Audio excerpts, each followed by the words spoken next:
Теодор Драйзер, «Титан». Главный герой Фрэнк Каупервуд из финансиста и биржевого спекулянта вырос в спрута, погрузившего свои щупальцы в инфраструктурные проекты развивающегося Чикаго XIX века.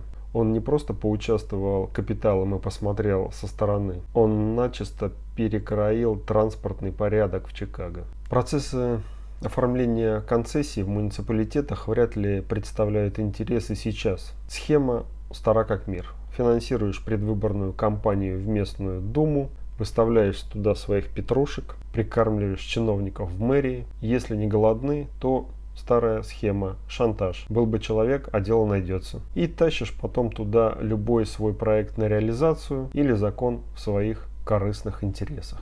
Все было бы просто, если бы только финансовыми амбициями ограничивались желания Фрэнка. Но реализм романа слишком бескомпромиссный. Фрэнк сам создает себе трудности, а потом героически их преодолевает. Или бросает все свои финансовые и интеллектуальные возможности на их преодоление, но в итоге терпит, к сожалению, фиаско. Принцип «мои желания прежде всего» оказывается несостоятельным, когда желания превосходят рациональную грань, когда понятия оголтелый, наглый и решительный становятся, если не синонимами, то работают в безумной связке. Роман, возможно, кому-то откроет юные глаза на схему управления государственным и муниципальным имуществом и выкачивания денег из бюджетов разных уровней. Главное после этого не пасть духом от осознания того, что тебе приходится разгребать и выгребать авгиевы конюшни, доказывая право на жизнь, в то время как собственник конюшен, юный вертопрах, будет жить в свое удовольствие. Да, конечно, Фрэнк добился всего сам, своим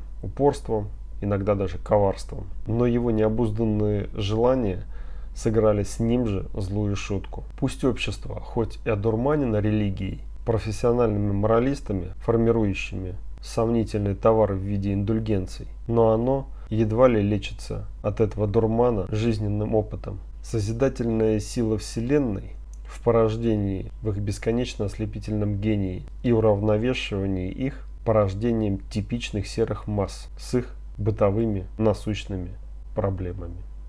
Читайте и обрящите.